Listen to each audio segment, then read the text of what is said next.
That was Come Waste My Time by Craig Eddy, and this is Access on Air. I'm Juliet Press-Thomas, I'm a singer-songwriter, and I'm on Vocal Artistry Level 3. I'm Jack Hayhurst. I am on Film, Video and Photography Level 3. Year 2, this is my final year, so you'll be saying goodbye to me very soon. I'm Lily Munro-Oakley, and I'm studying Music Performance Level 3. Coming up today, we'll be talking about the Grammys, trans awareness, and songs for you to listen to. Next up, however, we have Between the Devil by local artist Pearll. So, the Grammys has just happened, and it has been a really, really big year for women. Beyonce has set her record at the Grammys with her 28th win.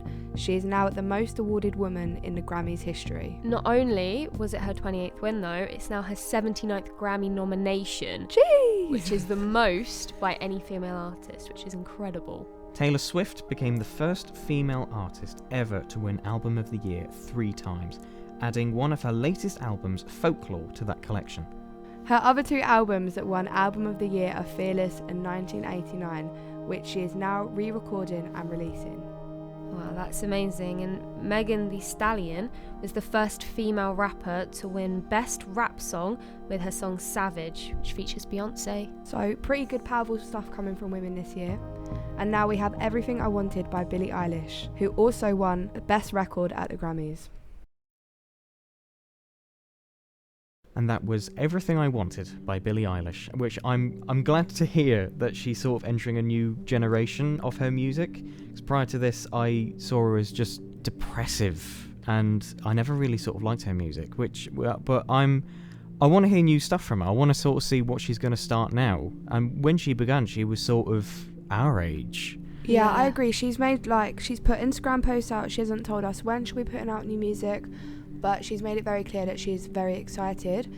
And it's also really nice to see such a young person who has come into fame, and she doesn't hide. She is the same person that she was when she entered it, and she's a really good role model for females and males out there. And you can be famous and you don't have to be a certain way or look a certain way. 100%. So Absolutely. I'm really proud of her. Yeah, she's doing really, really well. Industry's moving in the right direction, finally. Yeah. Recently, we had Trans Awareness Day on the 31st of March of this year, which was a day to celebrate people who identify as transgender. So trans means people who don't identify themselves as the gender that they were born in. Sex, yeah. And also we need to put more recognition on the fact that you don't have to have top surgery or bottom surgery to be transgender. Like, if I'm born a woman. If I wanted to be a man, I can still have the body that I am and be accepted.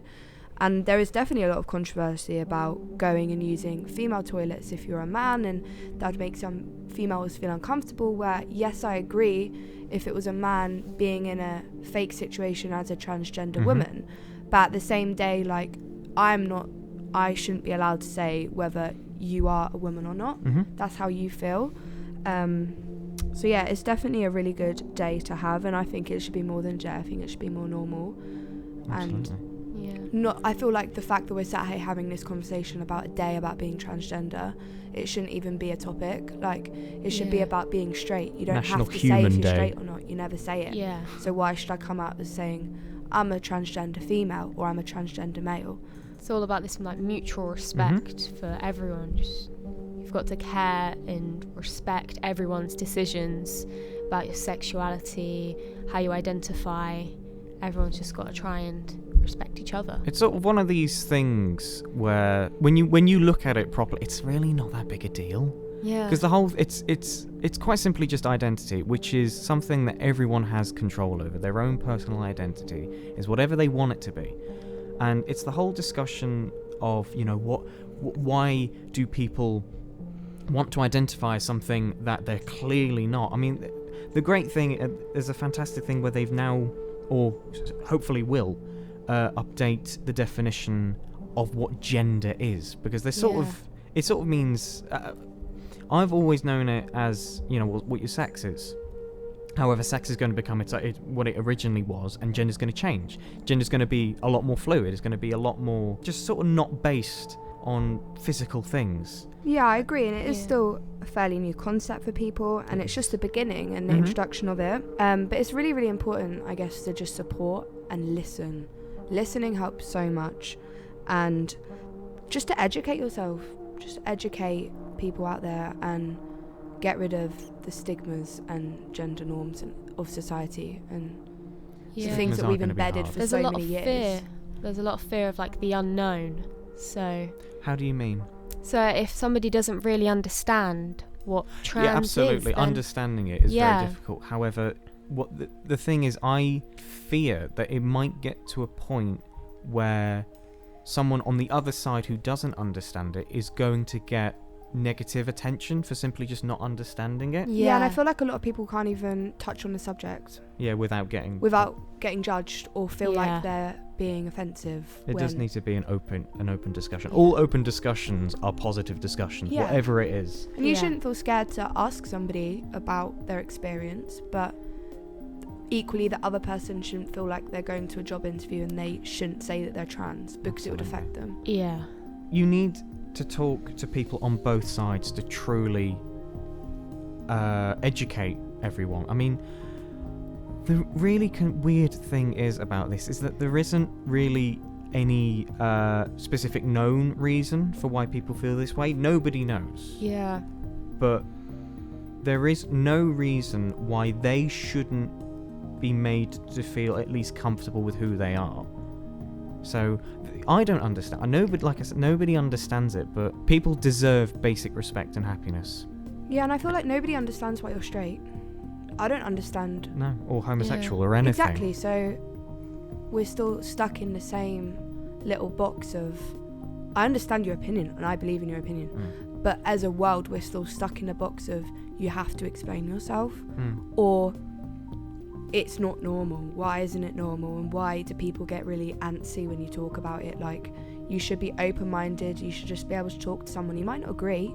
Absolutely. You might not agree, but equally you then have to ask yourself, why should it be okay for you to be straight and have no questions asked, but you can't open your mind to somebody feeling different? It's not hurting you. No. It's really not affecting you. So I don't understand why it should be a problem.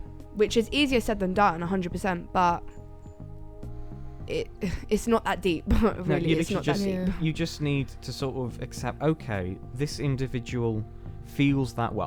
I have no idea why, they probably don't know why, but they feel this way, and I'm going to respect the way they feel. You can't help how you feel. Absolutely.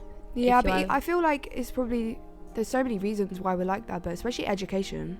When you're in high school, primary, college, I know this college is quite good for it, but other than that, my high school and my primary, it wasn't spoken about at all. No. So at the same time, I can completely understand why somebody would come in it with a really closed mind, or just simply not understand or feel like they can't talk about it. Interesting thing, obviously, because they've got sexual education in school, but this could be like a major sort of point to bring up. And I feel like even the sex education is awful.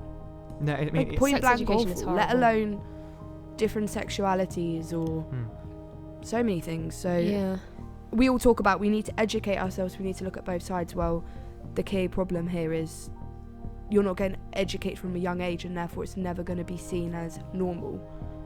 Like, it's normal for us to brush our teeth because our parents have told us this since we're like 1. So it should be normal to go, oh, hi, you could like girls, boys, anything. We need to educate the new generation definitely coming up, and parents can really, really help with that, and so can schools. But I mean, even possibly the current generation, because this it's such a new thing that, I mean, because the thing is, I was made aware of this very late, and it took me, I learnt about this when I met someone who was transgender, and it did sort of take me by surprise because I didn't understand it. Yeah, I feel like transgender's got recognition, but it's transgender for a word, not what it actually means. How do you mean? So, I feel like we've all heard what transgender means, right? You've all heard the word. I hadn't heard of it in detail. Yeah, this is what I mean. Yeah. So we've all heard the word, but it suddenly turned into a word on its own. It doesn't have a meaning attached to it in our society. It's just kind of like spoken about. So as like a I can 100%. Rather than a group of people. it doesn't have any context. So I can see why you'd not understand it. I didn't really understand it until I properly educated myself, and that was partly because I had I had lesbian, I had gay, I had queer friends, and I had transgender friends. So until then, that's when I put context to what it actually meant. But until then, it's just going to be a throwaway word, transgender. It's probably one of those things where because we're sort of at the generation where we were raised, we were like, homosexual, whatever, you know, we know what it is, okay, be with whoever you want, I do not care. But then you go transgender, you're like, wait, hang on, what? Yeah. Or it never went further than just do it. Yeah. There was no education on it. No, I know. And I heard of it through social media. Yeah, same. And that's sort of where it came from. And I just thought, you know, it seems, I don't understand it, but I'm just going to sort of, you know, not. You're going to appreciate it. You appreciate it. I can hear by the way you're talking. You care. You listen. But I'm sort of middle ground where I completely I'm happy, you know, with anybody with what they identify as, because it's not a problem, it's not a big deal. People are just, you know, they're still a person, and it makes no big deal. But I'm also of the side where I feel that celebrating something as simple as identity is a bit too much. I mean, what is there to actually celebrate? I mean, being comfortable, absolutely. If you want to celebrate somebody finally becoming comfortable, but it's like celebrating your name. I think you're right. I think in the end that needs to disappear for it to be normal. Well, I say normal lightly because I think it is normal, but as a whole, what is normal? Yeah. Normal doesn't exist. But at the same time, I know if I was transgender, I'd want to scream and shout about it.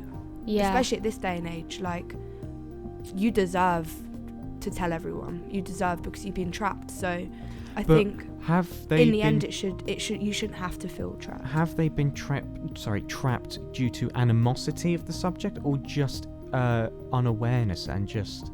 I think it's a scary world out there. It is, yeah. But I mean, it's also one of these, because I'm. This is coming from personal experience now, and I don't want to drone about this too long, because we've only got half an hour.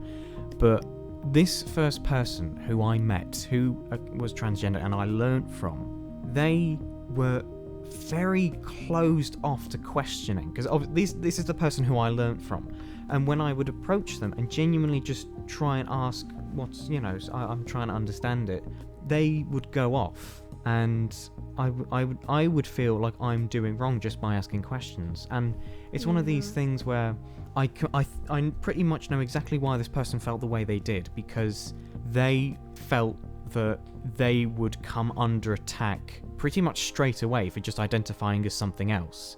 And I tried to make this person not feel that way, but I was just curious, I'm wanting to learn. But when I would ask questions, immediately, the defense. The exact defenses would go up. Yeah, and I think that's sad. It made me uncomfortable. It made me uncomfortable. It made me anxious to even talk about it and to ask. It made me feel like the bad guy by just wanting to ask and try and understand. It has to be, it has to be both parties. Yeah, I think you're right. It's got a long way to go. It has, but I mean, it shouldn't. It shouldn't need that long to go at all. All you basically need is like a sort of mass thing saying this is a new sort of phenomenon, I guess you would word it, where people, don't identify as the sex they were born with. Well, I guarantee you, like 600 years ago, or way more than that, somebody was transgender. Yeah. There just wasn't a word for it. So I don't, it's always been there. We just haven't seen it with our eyes.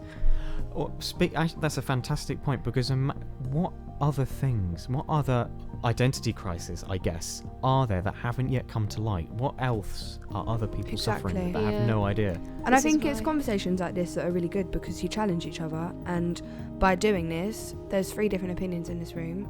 Therefore, somebody's going to relate to somebody, and the chain is going to grow, and it's slowly going to die. And this won't have to be an awkward conversation.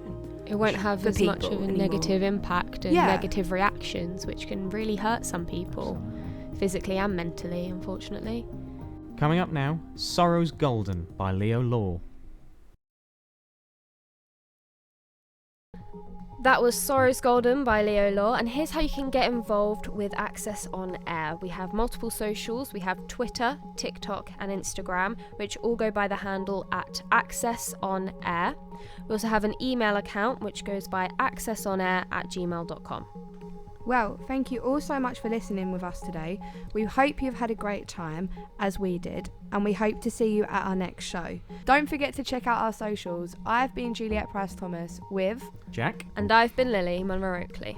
Finally, we are playing You Heartbreak in the City by Steps featuring Michelle Visage.